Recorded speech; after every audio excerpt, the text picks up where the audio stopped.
नमस्कार दोस्तों, स्वागत है हमारे चैनल मिशन फाजाब। आज है 16 जुलाई, समय के 2 बजे हैं। कल हमने पढ़ा था आयु संबंधित समस्याएं, जिसको अंग्रेजी में एज रिलेटेड प्रॉब्लम्स कहते हैं। आज हम पढ़ेंगे कार्य और समय के बारे में।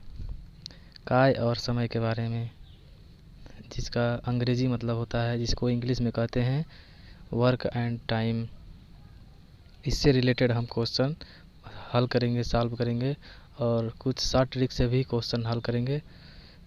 तो चलिए स्टार्ट करते हैं। सबसे पहले हम समझेंगे कार्य क्या होता है और समय क्या होता है। इसके बारे में हम विस्तार से बात करते हैं।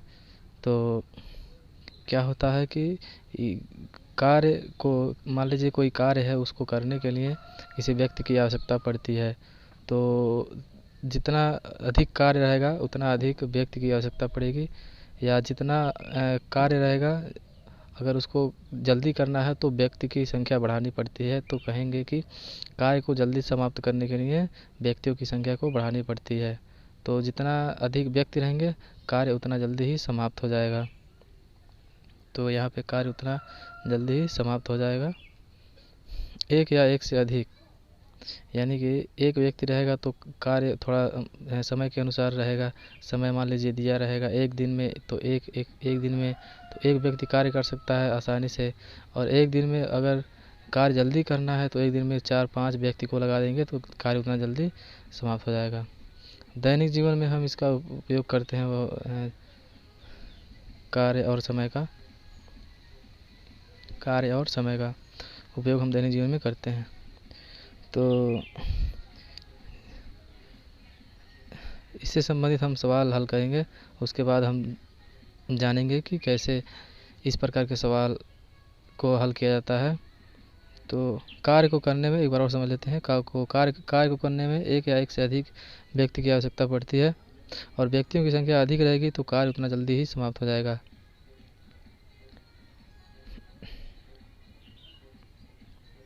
इस पर हम चलिए सवाल हल करते हैं, कुछ महत्वपूर्ण। सबसे पहले हम सवाल नहीं हल करेंगे, सबसे पहले हम कुछ महत्वपूर्ण फार्मूला यानी सूत्र को लिखेंगे। उसके आधार पर हम सवाल को हल करेंगे। तो महत्वपूर्ण सूत्र, पहला नंबर सूत्र होता है कि यदि कोई व्यक्ति है, लिखेंगे पहला नंबर सूत्र कार्य से संबंधित रहेगा। ये पहला नंबर फार्मूला है, सूत्र है। पूरे कार्य को एक इकाई मानते हैं। यहाँ पे हम मान लीजिए कि एक दिन में कार्य दिया गया है तो उसको हम एक मान लेंगे, एक इकाई मान लेंगे, एक यूनिट मान लेंगे, हम उसको मान लिया जाता है। ये पहला इम्पोर्टेंट सूत्र इसको नहीं कहेंगे, लेकिन ये समझने के लिए मैं लिख रहा हूँ इसको कि क्वेश्चन में दिया गया कार्य हो तो उसको हम कार्य पूछ रहा हो तो उसको हम एक यूनिट मानते हैं, एक इकाई मानते हैं। दूसरा नंबर सूत्र है, यदि कोई व्यक्ति किसी कार्य को x दिन में करता है, x दिन या घंटे में करता है, यदि कोई व्यक्ति किसी कार्य को x दिनों में या घंटों में करता है, तो यहाँ पर एक दिन में यदि कोई व्यक्ति किसी कार्य को एक दिन में x दिनों में या घंटों में करता है, दिनों या घंटों में लिखा हो, दिया हो, जैसे 2 दिन या 2 घंटा दिया हो, समाप्त कर लेता है, तो क्वेश्चन में पूछता है कि एक दिन में कितना कार्य करेगा। तो इसके लिए हम क्या करते हैं, घंटों की संख्या बटे दिनों की संख्या हम कर देते हैं यहाँ पे। तो हमें कार्य मिल जाता है, हमें कितना कार्य हुआ हमें ये मिल जाता है। यदि कोई व्यक्ति किसी कार्य को x दिनों में करता है तो एक दिन में किया गया कार्य 1/x होगा। अब ठीक इसी प्रकार तीसरा नंबर जो होता है वो ऐसे पूछता है कि यदि कोई व्यक्ति एक दिन में इतना कार्य करता है, यानी कि एक दिन में 1/x कार्य करता है, तो पूछता है कि दिनों की संख्या बताइए। अब या फिर तीसरा नंबर फॉर्मूला निकल के आता है कि एक दिन में 1/x कार्य करता है यदि कोई व्यक्ति एक दिन में 1/x कार्य करता है तो पूरा कार्य करने में कितना दिन लगेगा, ऐसा क्वेश्चन भी आता है। तो ऐसे क्वेश्चन को हल करने के लिए हम इसी ट्रिक का इस्तेमाल करेंगे हम। तो पूरा करने में x घंटे लगेगा। यदि कोई व्यक्ति एक दिन में 1/x कार्य करता है तो पूरा कार्य करने में x घंटे लगेगा या दिन लगेगा। ये तीन हमने सूत्र लिख लिया। अब इस पर हम सवाल हल करेंगे।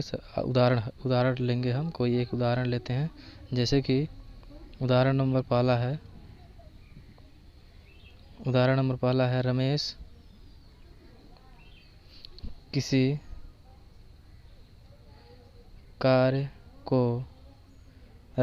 कार्य को 30 दिन में पूरा करता है।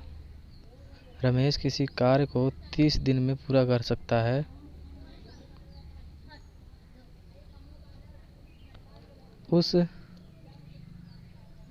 रमेश किसी कार्य को 30 दिन में पूरा कर सकता है। उसके द्वारा 2 दिन में किया गया कार्य की गणना कीजिए। देखिए, ऐसा ही क्वेश्चन अभी हमने जस्ट बताया है। दूसरा नंबर जो ट्रिक था, ठीक उसी पे लगेगा ये सवाल। तो यहाँ पर दे दिया दिनों की संख्या और फिर रमेश 30 दिन में कोई काम पूरा कर सकता है। फिर उसके बाद दिया कि 2 दिन में कितना काम करेगा। तो हम इस प्रकार के सवाल को ठीक उसी सूत्र के आधार पे लगाएंगे। यहाँ पे दिन दे दिया है 30, तो लिखेंगे हैज़ गिवन, यानी दिया है रमेश द्वारा किया गया कार्य रमेश को कार्य करने में 30 दिन लगता है, यानी 30 दिन में कर सकता है। किसी कार्य को वह 30 दिन में कर सकता है। उसका सामर्थ्य यानी शक्ति बताया गया यहाँ पे कि वह 30 दिन में कोई कार्य पूरा कर सकता है। तो 30 दिन में कर सकता है। अब हम निकालेंगे एक दिन के लिए कि एक दिन में वो कितना काम करेगा। तो इसके लिए अभी हम जस्ट लिखा था कि एक दिन में कार्य करने के लिए हम दिनों की संख्या बटे जो जितने दिन में कार्य पूरा करता है उतना हम लिख देंगे। तो वो एक दिन का कार्य निकल जाएगा। तो हो जाएगा एक दिन में किया गया कार्य = 1/30। अब चूंकि प्रश्न में दिया है कि उसके द्वारा 2 दिन में किया गया कार्य क्या होगा, तो हमने एक दिन के लिए निकाल लिया। अब 2 दिन में पूछा है तो हम 2/30 कर देंगे। तो यहाँ पे उसके द्वारा पूरा कार्य निकल जाएगा कि वह 2 दिन में कितना कार्य करेगा। तो चलिए लिखते हैं ठीक इसी प्रकार 2 दिन में किया गया कार्य। तो यहाँ पे हो जाएगा 2/30। 2 दिन में किया गया कार्य 2/30। तो 2 × 2 15 में 30, यानी कि 1/15, यानी 2 दिन में 1/15 कार्य वह कर लेगा। ठीक इसी प्रकार इसी का उल्टा कर देंगे। तो तीसरा नंबर जो मैंने फार्मूला लिखा था, तीसरा नंबर फार्मूला का इस्तेमाल प्रश्न में, तो कार्य हमने प्राप्त कर लिया यहाँ पे 1/15। अब चलिए नेक्स्ट एग्जाम्पल हम हल करेंगे। अगला उदाहरण नंबर दूसरा है। ए किसी कार्य को करने में बी से 2 गुना सामर्थ्य रखता है। यदि ए उस कार्य को 10 दिन में करता हो तो बी द्वारा उस कार्य को पूरा करने में दिनों की संख्या बताइए। तो यहाँ ए किसी कार्य को करने में बी से 2 गुना हो जाता है, तो यानी कि a × 2 हो जाएगा। तो इसको हल करेंगे। यहाँ पे a का मान रखेंगे 10, तो 10 दूना 20, यानी बी उस कार्य को 20 दिन में कर लेगा। तो ठीक इसी प्रकार हम अभी जस्ट अभी सवाल को हल कर दिया है बोल करके। तो आप लिख करके कैसे सवाल हल करेंगे। ये छोटा सा सवाल है, दिखने में बड़ा लग रहा है लेकिन बहुत छोटा सवाल है। बहुत शार्ट ट्रिक से हम सवाल इसको हल करेंगे। तो चलिए स्टार्ट करते हैं। ए की कार्य क्षमता = हो जाएगा बी की कार्य क्षमता, यानी 2 × बी की कार्य क्षमता, 2 × बी की कार्य क्षमता। अब ए का कार्य क्षमता दे दिया है 10, ए की कार्य क्षमता 10 दे दिया है, यानी ए उस कार्य को 10 दिन में कर लेता है। तो यहाँ पर हो जाएगा, नीचे हम लिखेंगे ए द्वारा किया गया कार्य, ए द्वारा लिया गया समय यहाँ लिख सकते हैं, या कार्य भी, या द्वारा लिया गया समय 10 दिन हो जाएगा यहाँ पे 10 दिन। तो पूछ रहा है बी द्वारा उस कार्य को पूरा करने में कितना दिन लगेगा। तो हम लिखेंगे बी द्वारा लिया गया कार्य यानी समय 2 गुणे बी। चूँकि यहाँ हम बी का मान रखेंगे 10 क्योंकि 2 गुना है यहाँ पे, तो हो जाएगा 2 गुणे 10 यानी 20 दिन। तो बी द्वारा उस कार्य को करने में कितना दिन लगेगा, 10 दिन लगेगा। हमें आशा है कि इसी प्रकार जब सवाल आएगा ठीक इसी प्रकार तो हम ऐसे ही उस सवाल को हल करेंगे आसानी से। ये सवाल हमने पूरा कर लिया, आप इसको नोट भी कर सकते हैं। तो अगला सवाल हम पढ़ेंगे एक ट्रिक के साथ पढ़ेंगे उसी सवाल को, और फिर हम विस्तार के साथ बताएंगे इसी सवाल को। तो चलिए क्वेश्चन दिया है, रूपल एक कार्य को 10 दिन में पूरा कर सकती है जबकि उसकी छोटी बहन उस कार्य को पूरा करने में 15 दिन लगती है। दोनों मिलकर उस कार्य को कितने दिन में पूरा करेंगे। तो पहले हम लगाएंगे विस्तार रूप में, फिर उसके बाद लगाएंगे हम फिर पहले लगाएंगे हम 60 रूप में, उसके बाद लगाएंगे विस्तार रूप में।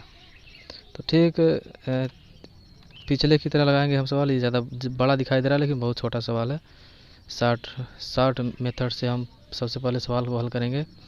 तो चलिए स्टार्ट करते हैं। 60 मेथड क्या होता है। 60 मेथड ये होता है कि हम जो पहला कार्य दिया रहता है उसको x मान लेते हैं, और दूसरे जो दिन दिया रहता है कि दिन लगते हैं वो उसको हम y मान लेते हैं। तो चलिए हल करते हैं सबसे पहले हम। तो यहाँ पर हम लिखेंगे x = 10 मान लेंगे और y = 15 मान लेंगे।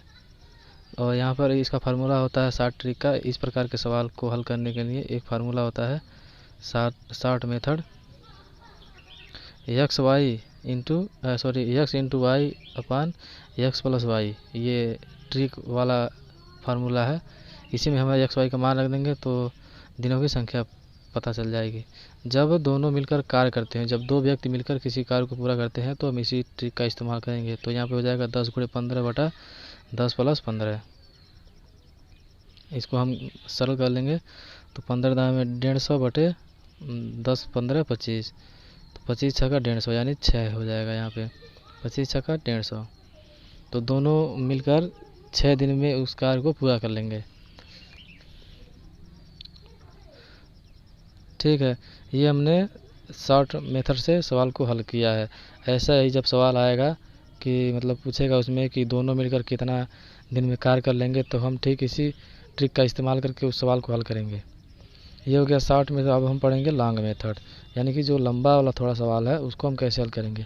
तो लंबा वाला कुछ नहीं है, बस जैसे हमने पहले सवाल को हल किया दूसरे सवाल को हल किया उसी तरह हम इसको भी हल करेंगे। क्योंकि वहाँ पे एक व्यक्ति था तो हम एक दिन के लिए निकालते थे और एक ही व्यक्ति का रख के मान हम हल कर देते थे। इसमें 2 व्यक्ति है, 2 बार हम निकालेंगे फिर उसके बाद ऐड कर लेंगे, जोड़ देंगे तो दोनों का कार्य हमें पता चल जाएगा। तो यहाँ पर हो जाएगा रूपल एक कार्य को 10 में पूरा करती है, इसलिए एक दिन में किया गया कार्य 1/10 हो जाएगा। ठीक इसी प्रकार उसकी बहन भी कार्य करती है 15 दिन में।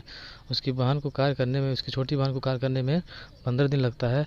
तो एक दिन में हो जाएगा 1/15। अब हम दोनों को ऐड कर लेंगे। तो यहाँ पर दोनों ने कितना मिलकर कार्य किया ये हमें पता चल जाएगा। दोनों मिलकर कार्य करेंगी तो हो जाएगा 1/10 + 1/15।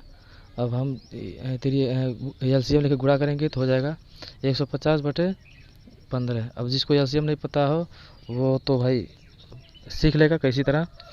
तो यहाँ पे हो जाएगा 1/6 25, 1/6 हो जाएगा। तो दोनों मिलकर कार्य करेंगे 6, यानी कि दोनों मिलकर कितने दिन में कार्य पूरा कर लेंगे, 6 दिन में पूरा कर लेंगे कार्य। लॉन्ग मेथड वाला थोड़ा मान लीजिए प्रतियोगिता परीक्षा में जाएंगे आप तो लॉन्ग मेथड का यूज़ करेंगे तब तक समय ज़्यादा हो जाएगा। इसीलिए शॉर्ट मेथड का यूज़ जब करेंगे तो अच्छा रहेगा और समय भी बचत होगा। तो आज के लिए बस इतना। तो हमने आज पढ़ लिया कार्य और समय। हमने आज कार्य और समय पढ़ लिया। तो कल हम पढ़ेंगे स्पीड यानी चाल, दूरी और समय। कल हम पढ़ेंगे चाल, दूरी और समय, जिसको अंग्रेजी में कहते हैं स्पीड, डिस्टेंस और टाइम। अगला चैप्टर यही रहेगा हमारा, चाल, दूरी और समय। तब तक के लिए मिलते हैं अगली वीडियो में।